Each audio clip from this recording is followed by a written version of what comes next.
আপনি আমাকে বলেছিলেন এমন কাউকে নিয়ে আসতে যে আমাদের শত্রুকে সাহায্য করতে পারবে। হ্যাঁ বলেছিলাম। তো এই হলো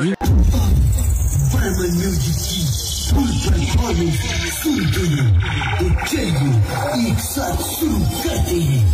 10, 9, 8, 7, 6, 5, 4, 3, 2,